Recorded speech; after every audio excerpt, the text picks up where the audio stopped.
오늘 삼성전자가 역사를 새로 썼습니다. 4분기 영업이익 20조 원, 국내 기업 사상 최대 분기 실적입니다. 전년 대비 208% 증가한 수치거든요. 근데요, 주가는 오히려 빠졌습니다. 장 초반 1.3% 하락. 반면 SK 하이닉스는요, 78만 원을 돌파하며 연일 신고가를 경신하고 있습니다. 같은 반도체 회사인데 왜 이렇게 운명이 갈리는 걸까요? 오늘 영상에서 그 구조적 이유를 낱낱이 파헤쳐 보겠습니다. 이런 영상을 계속 받아보고 싶으시다면 구독과 좋아요 부탁드립니다. 여러분의 관심이 제게 큰 힘이 됩니다.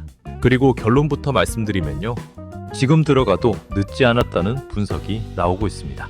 맥쿼리는 삼성전자 목표 주가 24만 원, SK 하이닉스 112만 원을 제시했거든요. 끝까지 보시면 왜 이런 전망이 나오는지 이해하실 수 있습니다. 먼저 두 회사의 실적부터 비교해 보겠습니다. 삼성전자 4분기 실적입니다. 매출 93조 원, 영업이익 20조 원. 이게 어느 정도냐면요, 2018년 3분기에 세운 기존 최고 기록이 17조 5,700억 원이었습니다. 2018년 이후 처음으로 그 기록을 갈아치운 겁니다. 전년 동기 대비로 보면요, 매출은 22.7% 증가, 영업이익은 208% 증가입니다. 3배가 넘게 뛴 거예요. SK 하이닉스는 아직 잠정 실적이 발표되지 않았습니다.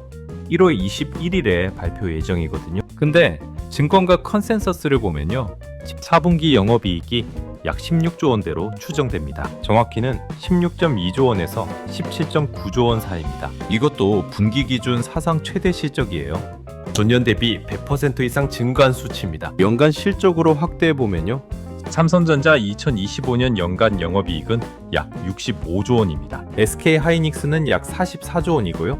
합치면 109조 원입니다.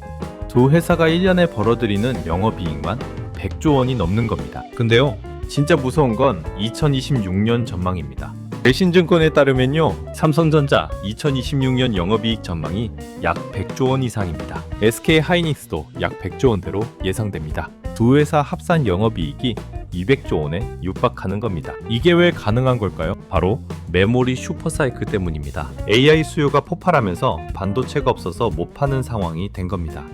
근데 여기서 한 가지 의문이 생깁니다. 같은 메모리 반도체를 만드는데 왜 주가 흐름이 다를까요? 그 답은 HBM에 있습니다. HBM이 뭐냐고요? 쉽게 설명드리겠습니다.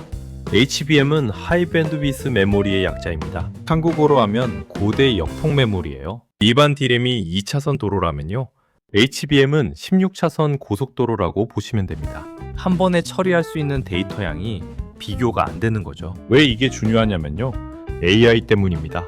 챗 GPT가 편 AI를 학습시키려면요, 어마어마한 양의 데이터를 동시에 처리해야 합니다. 일반 D램으로는 속도가 안 나와요. 접목 현상이 생기는 겁니다. 그래서 엔비디아 같은 AI 칩 회사들이요, HBM을 미친 듯이 사들이고 있는 겁니다. HBM의 구조를 좀 더 설명드릴게요. 일반 D램은 칩 하나가 기판 위에 납작하게 붙어 있습니다. 근데 HBM은요, D램 칩을 여러 개 쌓아 올립니다. 마치 아파트처럼요.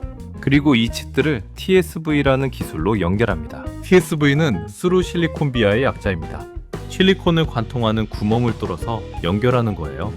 이렇게 하면요, 데이터가 이동하는 거리가 짧아집니다. 거리가 짧아지면 속도가 빨라지고요, 전력 소비도 줄어듭니다. 일석이조인 거죠. 현재 주력 제품은 HBM3입니다. 12단으로 쌓은 제품이에요. 가격이 개당 약 300달러입니다. 일반 D램 가격이 몇 달러인 걸 생각하면요, 수십 배 비싼 프리미엄 제품인 것. 근데요, 올해부터 HBM4가 나옵니다. HBM4 가격은 개당 약 500 예상됩니다. 67%나 인상되는 거예요. 이게 왜 중요하냐면요, HBM을 많이 파는 회사가 돈을 더 많이 번다는 뜻이거든요. 자, 그러면 HBM을 누가 가장 많이 팔고 있을까요? 2025년 3분기 기준 HBM 시장 점유율입니다. 매출액 기준이에요. 1위 SK 하이닉스 57%, 2위 삼성전자 22%, 3위 마이크론 21%. SK 하이닉스가 시장의 절반 이상을 차지하고 있습니다. 삼성전자와 마이크론을 합쳐도 SK 하이닉스를 못 이기는 거예요. 왜 이렇게 격차가 벌어졌을까요? 두 가지 이유가 있습니다. 첫 번째는 기술력 차이입니다. SK 하이닉스가 HBM 시장을 먼저 선점했습니다. 2013년에 세계 최초로 HBM을 개발했거든요. 그리고 2023년에 HBM3를 세계 최초로 양산했습니다. 2024년에는 HBM3도 가장 먼저 양산했고요. 항상 한 발 앞서 나간 겁니다. 두 번째는 수율 차이입니다. 수율이 뭐냐면요. 생산한 제품 중에서 불량 없이 잘 나온 비율을 말합니다. HBM은 D램 칩을 여러 개 쌓아야 하잖아요. 이 과정이 엄청 까다롭습니다. 칩 하나라도 불량이면 전체가 불량이 되거든요. SK 하이닉스는 이 수율을 높이는 데 성공합니다. 삼성전자는 수율 문제로 고전했고요. 특히 엔비디아 납품 테스트에서 어려움을 겪었다는 얘기가 있습니다. 그 결과 어떻게 됐냐면요. 엔비디아가 HBM을 주문할 때요. SK 하이닉스한테 먼저 갑니다.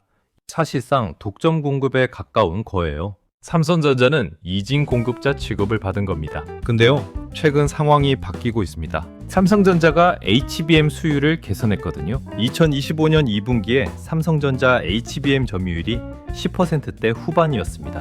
근데 3분기에 22%로 올라왔어요. 마이크론을 제치고 2위를 탈환한 겁니다. 업계에서는요, 2026년에 삼성전자가 SK 하이닉스와의 격차를 크게 줄일 것으로 보고 있습니다.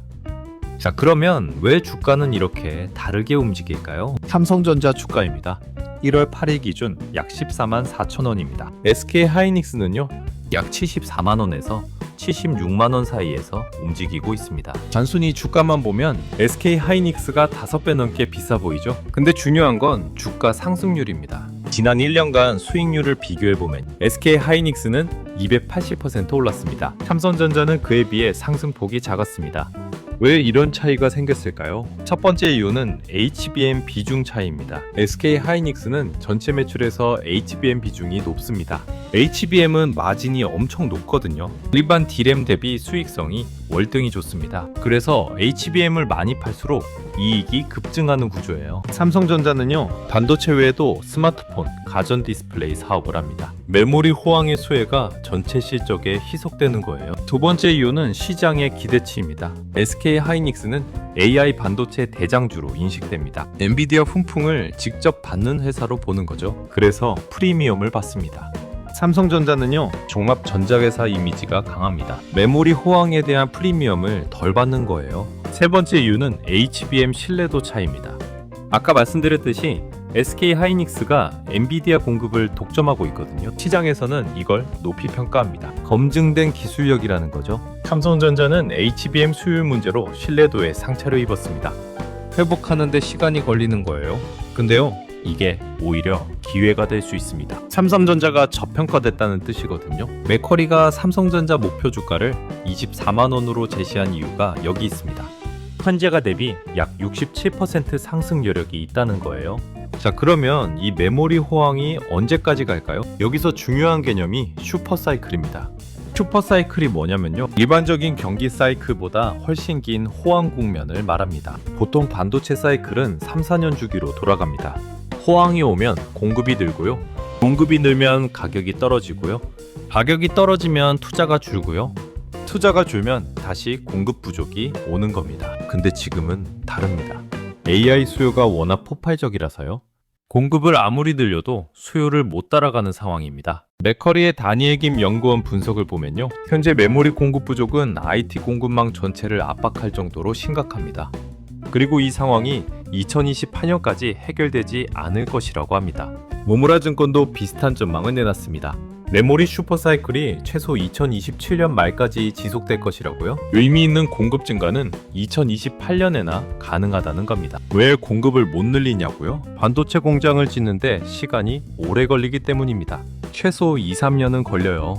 지금 당장 공장을 짓기 시작해도요, 2028년은 되어야 가동이 되는 겁니다. 그래서 HBM 가격이 계속 오르는 거예요. 노무라 증권 전망에 따르면요, 2026년 D램 가격이 68% 상승할 것으로 예상됩니다. 랜드 가격도 73% 오를 것으로 보고 있고요.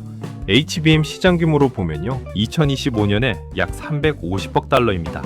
근데 마이크론 공식 전망에 따르면요, 2028년에 1000억 달러를 넘어설 것으로 예상됩니다. 3년 만에 시장이 3배 가까이 커지는 거예요. 그리고 이 시장을 누가 가져가냐면요, 한국 기업들이 가져갑니다. 테크인사이츠에 따르면요, 2026년 HBM 시장에서 한국 점유율이 77%입니다. 2027년에는 80%로 올라가고요. HBM 포가가 본격화되는 시점에는 90% 이상으로 확대될 전망입니다. 삼성전자와 SK하이닉스가 세계 HBM 시장을 싹쓸이하는 거예요. 자, 그러면 증권가에서는 두 회사 주가를 어떻게 보고 있을까요? 먼저 해외 투자은행 전망입니다. 맥커리가 가장 공격적인 전망을 내놨습니다. 삼성전자 목표 주가 24만원, SK하이닉스 목표 주가 112만원. 현재가 대비 상승 여력을 계산해 보면요, 삼성전자는 약 67%, SK하이닉스는 약 47%입니다. 맥커리는 특히 이렇게 말했습니다. 너무 일찍 팔지 마라. 이 유례없는 사이클의 최대 수혜자가 될 것이다. 국내 증권사 전망은 조금 더 보수적입니다. 삼성전자 목표 주가는 17만원에서 18만원 사이입니다. SK하이닉스는 84만원에서 88만원 사이고요. SK증권은 100만 닉스를 제시하기도 했습니다. 목표 주가 100만원이라는 뜻이에요. 왜 국내 증권사와 해외 IB의 전망이 다를까요? 밸류에이션 방법이 다르기 때문입니다. 국내 증권사는 보수적으로 PBR을 적용하는 경우가 많습니다. 해외 IB는 슈퍼사이클을 감안해서 PER을 높게 적용하는 거예요. 어느 쪽이 맞을까요? 결국 슈퍼사이클이 얼마나 오래 가느냐에 달려 있습니다. 2027년에 끝나면 국내 증권사 전망이 맞을 거고요. 2028년까지 가면 맥커리 전망에 가까워질 겁니다. 자, 그러면 지금 어디에 투자해야 할까요? 먼저 말씀드릴 건요, 이 영상은 투자 권유가 아닙니다. 판단은 본인이 하셔야 합니다. 다만 각 회사의 투자 포인트를 정리해 드릴게요. 삼성전자 투자 포인트입니다. 첫째, 저평가 매력입니다. 현재 주가가 HBM 부진을 많이 반영하고 있습니다. 턴어라운드에 베팅하는 거예요. 둘째, HBM 점유율 회복 기대입니다. 3분기에 22%로 올라왔잖아요. 2026년에 격차를 더 좁힐 수 있습니다. 셋째, 상승 여력이 큽니다. 맥커리 기준 67% 상승 여력이 있거든요. 위험 요인도 있습니다. HBM 기술력이 SK하이닉스를 따라잡지 못하면요, 저평가가 장기화될 수 있습니다. SK하이닉스 투자 포인트입니다. 첫째, HBM 1위 지위입니다. 점유율 57%로 압도적이에요. 엔비디아 독점 공급이 계속되고 있고요.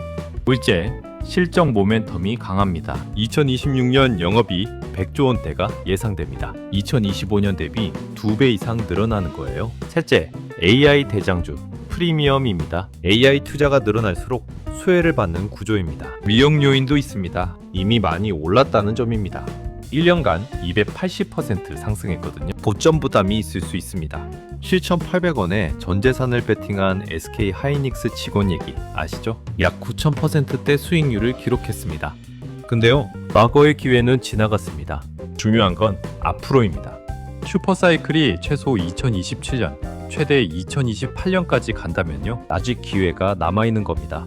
정리하겠습니다. 삼성전자와 SK하이닉스 같은 반도체를 만들지만 운명이 갈렸습니다. 그 이유는 HBM이었습니다. SK하이닉스가 HBM 시장을 선점했고요, 삼성전자는 비쫓고 있는 상황입니다.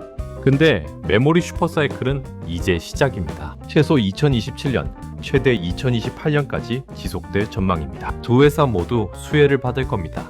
차이가 있다면요, SK하이닉스는 모멘텀에 베팅하는 거고요, 삼성전자는 턴어라운드에 베팅하는 겁니다. 어디에 투자할지는 본인의 투자 성향에 달려 있습니다. 이번 영상이 도움이 되셨다면 구독과 좋아요 부탁드립니다. 감사합니다.